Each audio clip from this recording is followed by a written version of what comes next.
Hello and welcome back to a different sort of episode of My Life's Toil. It's a bit of a catch up with Dan, really, because for those that have been interested and know about Dan and the problems that we've had and that Dan obviously lives with, wanted to talk a little bit more about how we got to where we were with him, because it's quite prevalent to today, especially because he hasn't been great. But Dan has been on the Mounjaro jabs, and I've got Honey with me today. But also, more importantly, I've got the most important person in Dan's life, and that's Rachel. Rachel, who I've mentioned many times on my vlogs with my journey on Mounjaro and my sort of journey back to fitness, really, isn't it? But this is Rachel, so thank you for joining me. Rachel's going to fill in a lot of the gaps around Dan and sort of a little bit on how life's been really with Dan and how we've landed where we are. So Indeed. we haven't really scripted anything to do with this today, have we? No, no. We always said that we were going to do something like this, and it's nice that we've actually got round to doing it. So we'll try and make it as informative as we can. And try and keep it engaging, really. And it's all designed about basically helping. We're using our sort of life stories really to help with other people, like we do on the community as a whole, don't we? There's lots of people that got varied backstories and advice and guidance, and a lot of us have shared that on there. So Rachel's going to help us with that today, because Rachel also has her issues, which we will get around to talking around at some point. But so what? How can we start really with Dan? So we know that Dan, I've already mentioned on the channel, Dan is autistic, has learning disabilities. He had a traumatic birth, basically, didn't he? When 28 years ago. Yeah. Time flies when you're having fun. Yeah. And it hasn't been easy, has it? Not at all. And days like we've had today has sort of been the catalyst for us doing this bit of a video, hasn't it? Yeah. So just tell us what would you say when someone says, tell me about Dan, what comes to mind with you? He's loving, he's kind, he's funny, he's attentive, but he does have his issues. He's an absolute superstar in my eyes, because, well, mums always have their kids as superstars, but he really is a superstar. He's been through a heck of a lot in the 28 years that obviously we've had him, and it's not been easy, not only for us, but especially for him.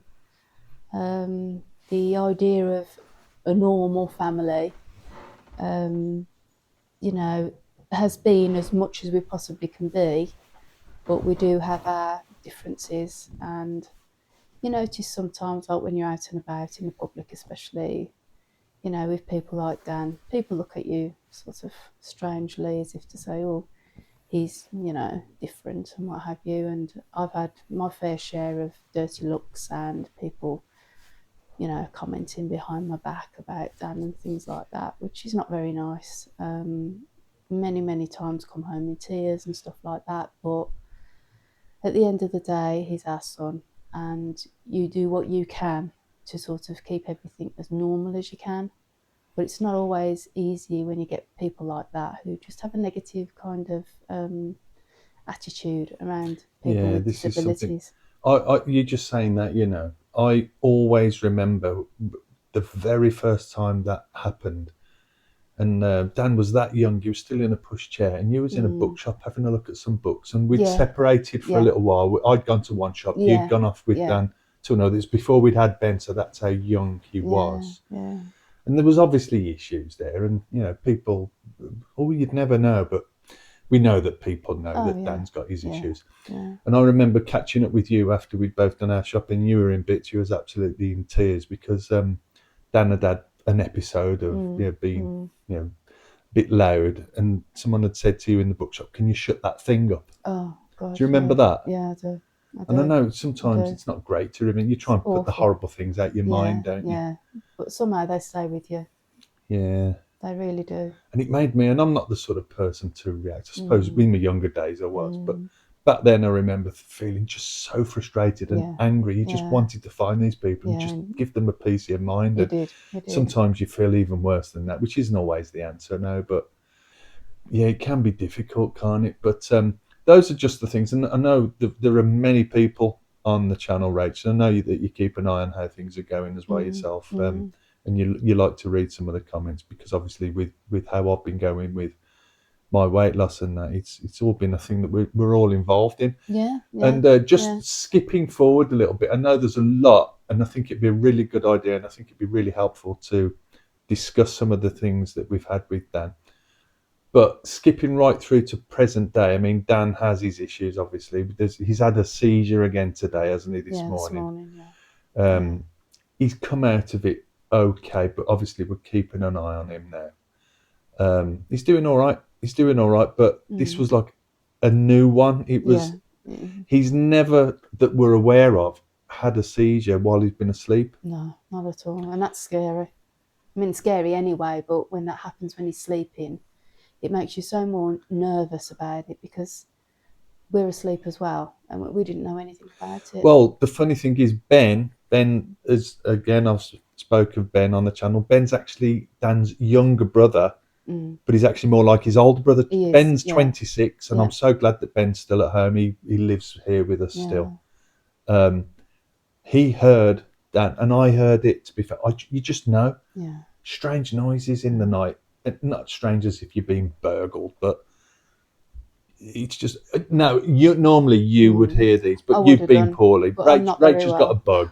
Rachel's absolutely full of flu symptoms, and Dan's had a little bit of it, and I think that may be a little bit of the catalyst to him having another seizure, because you met up with one of his old carers the other day, didn't you? Yeah.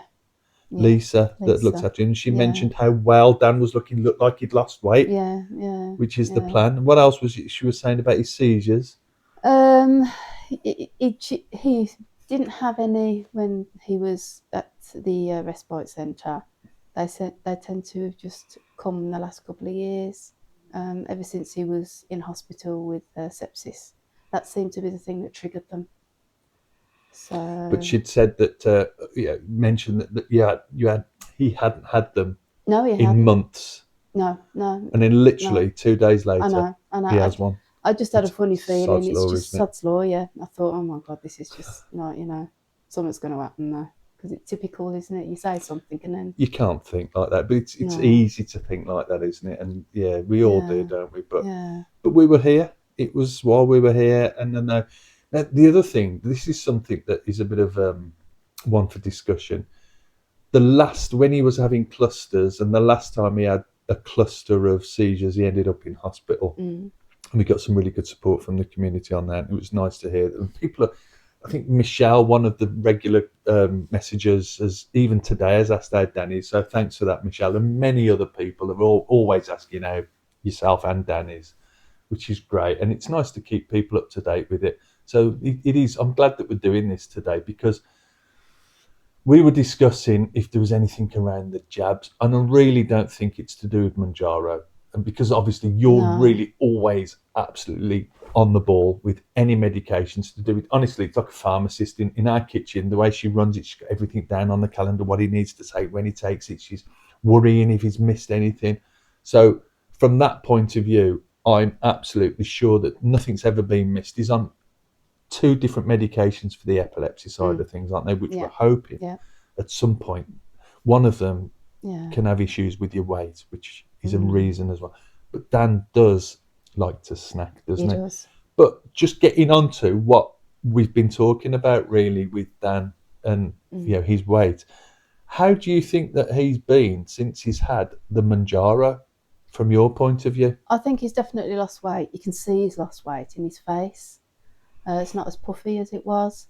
But I just worry about, with his medication and side effects, and, I'm a bit funny like that. I mean, I don't take paracetamol unless I'm absolutely dying, but I'm a bit like that. Yeah, I can be a bit of a nightmare, to be fair. So you can imagine how I am with Dan. It's sort of like, oh, is he taking it? Is he not taking it? What will that do if he takes that? Blah, blah, blah, blah, blah. I sort of like get myself into a bit of a state about it. But I trust, obviously Neil, who's a paramedic and GP, person as well. He knows exactly what he's talking about. She doesn't trust me then. I need someone outside. Yeah, so I'm confident in his you know, his professionalism and his expertise, and obviously being Dan's dad as well. I mean, obviously, you know, he would never let him have anything that would have even, you know, come close to making him ill or anything like that. So I'm perfectly happy for him to take it. But yeah, he has lost a little bit of weight. He does seem a lot better in himself. Well, one of the things that we were going to mention about the carer that used to look after Dan a few years ago had noticed how well he was looking and had commented on his weight loss. She said that he was looking well, because we take Dan to lots of different things. Like there's this disco thing that he goes to. He's got another. Hopefully, if he's well enough tomorrow, he can go to the Halloween do he that. Really wants to go to. He that loves. He's very social. Dan is. Yeah. He loves Yeah. people, and people just tend to fall in love with Dan, don't they? Oh yeah, definitely. Definitely. Yeah. So he leaves an impression. Let's just put it like that. He really does. Loves to hug everybody. Oh, he's a big hugger. Do you know, in the days, years ago, like people on the autistic spectrum, they were really labelled like, oh yeah, they don't like touch, they have to be regimented in this way, and they're all like this, they're all like that. And it's so not like that. No. We know so much. The autistic spectrum, it's massive. It's huge, isn't it? Yeah. And I've always said that I think a lot of people, I think even I am on the autistic spectrum to some extent, to some of the smaller elements of it. You know, you could be right at this end and have certain traits, because even adults now are being diagnosed with certain autistic traits, aren't they? And I think everybody to some extent has got some of these traits to the higher end, whereas, you know, you do have that people that don't want contact, they have to be regimented in their way about everything has to be a certain way. But then even Dan, which I think it's more the learning disabilities and difficulties side rather than the autistic side. Although I'm not entirely sure, because he is touchy-feely. He used to have issues with textures of foods, but he's learnt to handle that well. There were certain foods that Dan at one point wouldn't go anywhere near because he just didn't like. Mashed potato, he hated. Touch it. The sensation of mushrooms in the mouth, he hated. Whereas now he'll eat anything. Well, and eat too much of anything as well, which is one of the issues. But again, I've already mentioned the epilim. And that is known to sort of, it's not good for weight management. You can put weight on with that, and although we used, and I've already admitted this, Rach, on one of the other videos, that we always used to give in to Dan because he's very food motivated. So just because we want an easy life, we will give him snacks and sweets and treats, and it's not been the best thing. And I know a lot of people that have sort of messaged back saying they understand exactly why. Position. It's not. Is it bad parenting? I suppose to a certain extent it has to be, but we all do. I mean, when I was growing up, I always had treats, but with Dan, it is like a case of, for an easy life. Okay, Dan, here you go. Have an ice cream, have a sweet, have a chocolate. Well, I can't go to the shops. If Dan's with me and we go to the shops, even if I'm just popping in just to pick up a loaf of bread, a bottle of milk, he has to have a treat. And I can't say no to him because he will just kick off there in the middle of the shop. This is the other side of Dan, isn't it? And it's just not worth when he gets upset, believe you me. He's a big lad. So if he has a tantrum, I can't hold him. You know, there's just no way. No. So. I mean, I see that all the time. And you being mum, you always get the brunt of it, to be fair. Like when I'm not around, I mean, I don't know, this might sound wrong with some people, but it might be a voice thing, but he's a lot better when I'm around, but he still presses the right buttons. He knows how to, Yeah, it's sort of like when you're around, Daniel knows that he's got to behave himself. Not to the point you're horrible or anything like that. He just knows that he has to behave himself because Dad won't take any nonsense from him. But with me, it's sort of like, oh, it's Mum, I can do what I want sort of thing, because she won't do anything. You know, and to a point, he's right, I probably won't, because I am a bit of a soft touch naturally. But I think in some ways you've got to be a bit more firmer with people like Dan, because they don't understand, you know, if you can't have something or you can't do something, the consequences of it. Whereas with, you know, children that don't have autism, they get it. So that's difficult to sort of work with. Yeah. You know, it's one of those sticky situations. So I know it'd be interesting to discuss a little bit about how we sort of ended up with Dan being on Mounjaro, because obviously it's something that we've discussed and talked about, especially around his weight and the concerns. Do you want to just elaborate on why we ended up making the decision? Well, in a nutshell, Daniel was very overweight. We had tried many other things like dieting and healthy eating, cutting out all the snacks and everything. We did it as much as we could, but then obviously he goes out during the day to his activities.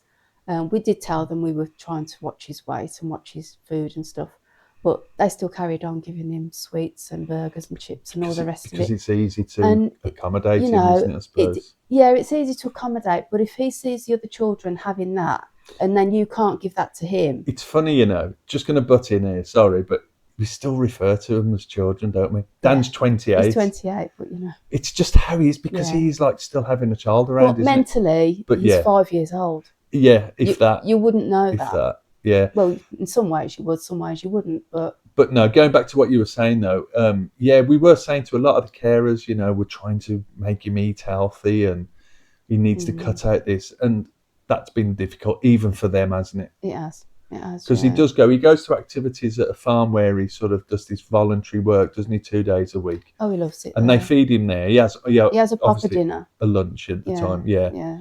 And sometimes he'll come back and it's like chips and this, chips and that, and battered this, pizza this, and it's like, okay, and you can understand. Yeah. But it's like we've always said, and especially me on my sort of weight loss journey, if you will, I keep calling it that.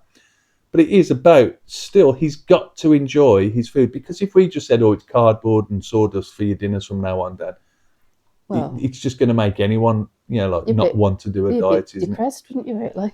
Yeah, well, this is it, and then it's an important thing to still enjoy food, but it's about monitoring. I haven't monitored Dan's calories like I do with mine on this NutriCheck app, but it is just about cutting back the stuff that he really doesn't need. I mean, you were talking about when you go to the shops and it's difficult, and he'd basically have a tantrum. Yeah. If you want, it used to be like packs of biscuits. Yeah. How has that been lately? Have you noticed a difference with the Mounjaro? Well, I try to avoid going to the shops if I possibly can when I've got Dan with me. So that's a big step. But if on the odd day that he is with me, he still wants his treats. But then the thing is, he'll bring them home and he won't eat them. He'll put them away. That, I can give an example of that. Yeah. Before we went away last week, he'd insisted on you getting some Tesco's, the long jam donut things. Yeah. Like shaped like eclairs, aren't they? And he'd put them in the fridge, hadn't he? And he didn't touch them. They ended up being still there when we got back off holiday. Yeah, and he hadn't touched them. No. And they ended up being, which I hate food waste. I know. But you know what? That was an absolute first. It was. Yeah, that was an absolute first, was it? Have you ever known Dad to put something like that in the fridge and not eat it? Never. Usually it's gone as soon as I get home.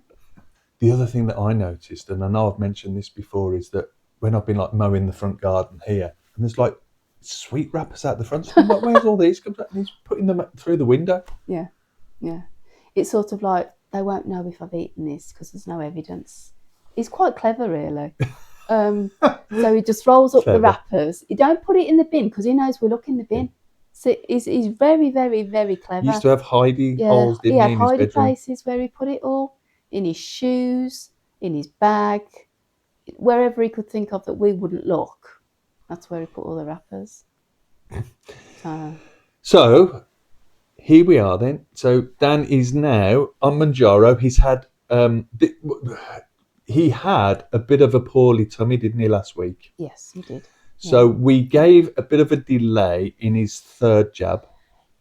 Now he's only on 2.5 milligrams, which is the starting dose, which I and you agree we will keep him on the lowest dose possible Yes. for as long as possible. Yeah. So if that means Dan stays on 2.5, he had a bit of a dodgy tummy, he had loose stools, and there was one episode of vomiting, wasn't there? Yeah, it is, yeah. Which that's when you start, and you know that I'm keeping an eye on him, keeping an eye on exactly how he is. So that with now he's not due to have it till Saturday, is he? No. In fact, that's delaying it again because we started on the Wednesdays when I'm off. He didn't have it yesterday. Yeah, but we were away, weren't we? So. But then we delayed it to the Friday on the day we got back. So that was like an 8 or 9 day sort of period. So this will be an 8 day period instead of. Now I know people microdose and some people dose every 5 days. That means that Dan will have gone a week and a day in between doses, which I prefer. At least it's delaying it even more. And I think once it gets into his system properly, and it should be well into his system really now, we can just do the 7 days because it's only got a 5 day sort of shelf life, Mounjaro has. Yeah. So I think 5 days and then just trying to monitor him. Because Dan won't tell us if he's unwell. No. We have to really make those decisions for him. Yeah, you sort of have to read all the other signs we've done. Yeah, totally. So read between the lines. So and we'll play it by ear. It's only Thursday now. I'm here now. Dan has been poorly today, so I'm off work looking after him and you today because you're poorly as well. Although I've got the flu and I feel terrible. Oh, it's awful. It's a lot worse than that, honestly. I honestly, I feel absolutely awful. But you're soldiering on, aren't you? Yeah. So as I was saying then, so come Saturday this week, if all's well, we'll continue with another 2.5 Mounjaro jab, and we'll monitor him. Yeah. And do you know what the best thing? Let's talk about the positives because, as you know, and I always go on about it, this channel is all about doing the positive things. And for me, it's seeing. Last Saturday, I think it was, we have salmon every now and then. It's a treat for us, isn't it? So we had salmon, a bit of salad, jacket potatoes, some veg and sidey things. Healthy. And Dan was enjoying it. Yeah. Could see him loving it, but he didn't eat all of it. He actually left a little bit of his dinner, which is an absolute first, isn't it? It's unheard of, that is.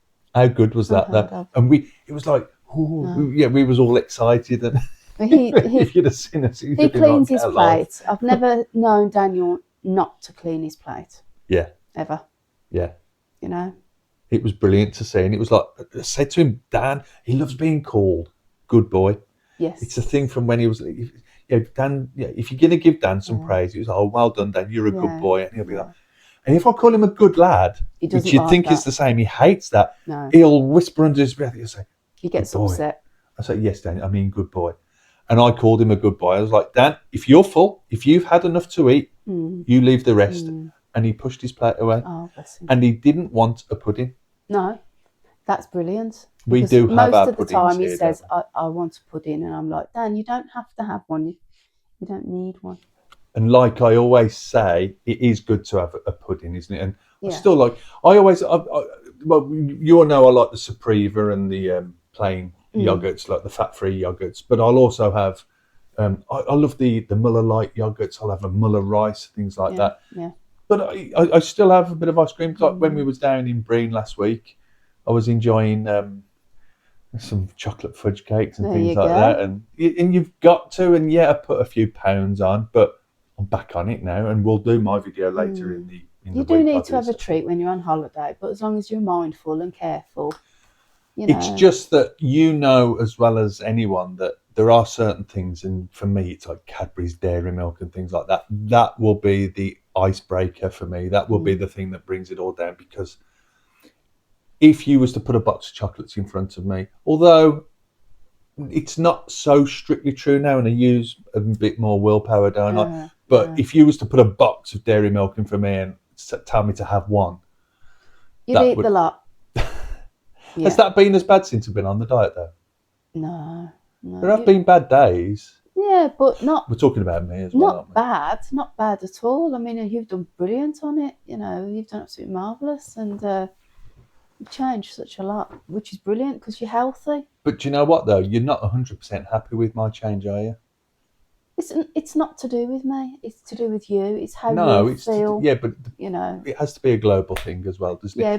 But let's not talk about. We can talk about me a bit later Yeah. on. We're talking about the star of the show today, and he's joined us here. Dan, do you want to come and sit here? You know. Here's Dan. Come on in and have a seat. Dan, how you feeling? Okay. Come a bit closer so we can see you. Move up. There you go. Here we go. I'll have to adjust this. Space Should we on get there. you in? Should we get you in? Because we're doing this in the living room today, aren't we? Well, we're We usually are. doing it. So there we go. So we got Dan from two angles. We got all of us on here, look. That's it. So, Dan, we're talking about you and how you've been feeling because you had a bit of an episode this morning. How are you feeling today? Are you a bit tired or you okay now? I'm okay. Yeah. We've been talking about you eating healthy because do you know you've been eating really good the last few weeks? You've done well, haven't you? Been eating lots of healthy food. Yeah. How have you enjoyed your food lately? I enjoy my stew. You enjoy? Yeah, we had a big We had stew stew. yesterday, didn't Yeah, we? we A had healthy stew. stew. Did you Yeah. enjoy it? I enjoyed it. Yeah. Now, when I say the word diet, what do you think? What Do you like to think? do a diet? Do you want to be on a diet? Or do you just want Daddy to look after it and make sure that everything's nice and good for you for your food? Yeah. Yeah? Yes, I'm good for you. So if I said that you'd been on a diet for the last few weeks without realising it, what would you say? Would you be surprised? So That's how right. how do you think it's been? You know when Daddy gives you your little injection in the tummy, has that been going well? It was okay. Yeah? And you know when you have your dinner and when you feel full up and you don't want any more, because Mummy and Daddy have noticed that that's a new thing for you, isn't it? But when you feel full, are you finished then? And you don't mind and you're happy that you finished your dinner? Yeah. Is there anything that you'd really like to eat more of, or are you happy with how things are going at the How moment? many things we going? Yeah. What's your favourite dinner? Lots of things, don't you? I like lots of things. I love the way when I mention the word diet and things, You went quiet. the look he gave you. Like, Oh, yeah. so don't say that So word. don't you dare. Because there's people out there, Yeah. Dan, that are really interested in how you're getting on. Yeah, they want to know how you're doing because, Do you want to tell them how you're feeling today? Yeah. Have a look at the camera. Tell them how you're Okay today. feeling okay. Do you remember anything about what happened this morning? you weren't very well, were You were you? a bit poorly again, weren't you? We had to come home and look after you. Yeah, keep an eye Yeah. on you. So are I you was happy? Okay. Eh? I was okay today. Okay, Back that's to normal. You're back to normal now. Yeah, that's good. So, are you happy to carry on with having your injections to help you with your new lifestyle? Yeah. Yeah. Okay. If it helps you, and if that means that you feel fuller and you don't need to eat as much, is that a good thing? I think I'll be stuffed. You feel like you've been stuffed. Well, that's good then, isn't it? That's So good, you Dan. know. You're full up. See, this is one of the things, Rach, Yeah. that we used to say, isn't it? And it's one of the things that when going through, like Dan, we were worried about his eating, and we saw a specialist years ago, and they were talking about Dan not knowing when he was full. They don't have that feeling in the tummies. Well, some, I can that's understand what that, they said. So he just kept eating and eating and eating because he was never full up. So that was one of the biggest hurdles that we've had to deal with, which is good because now he's doing really, really well, aren't you? Yeah. I know. Yeah. Good. All right. Well, we'll keep it going for now then. And are we happy to update the people out there about how you're getting on? Yeah. Yeah. Yeah. Good. All right then. But I do want to get my channel back up and running. So is this an advert for your channel now? Well, if anyone's interested in my life and horse riding or anything to do with that sort of thing, it might be worth a look. What's your channel called again? Back in the Saddle. Back in the Saddle. Oh. Back in the Saddle, yeah. And I have some exciting things happening in the next few weeks. So if you're interested. I'll tell you what I'll do. When I do the editing, I'll put a link on for you. So if you like horse riding and you'd like to hear a bit about Rachael's channel, it's called Back in the Saddle, my My life, life, isn't it? yes. Back in the Saddle, My Life. Okay, well, thank you for joining us today. We'll keep you updated with Dan. Thanks for Rach Yeah. for sharing this one with me, and thank you No for problem. this absolute smasher here, Yeah. Daniel, who's our little star, aren't you? He's a Yes, superstar. darling. You're a good boy, aren't you? He's a superstar. He Give me a really fist is. bump. Yay. Ah. Good lad. We love you as I well, know. mate. Right, we'll see you on the next one then. Have a good week, and I'll update you with my update, if that makes sense, on Saturday morning. Speak to you soon. Take care. Bye for now.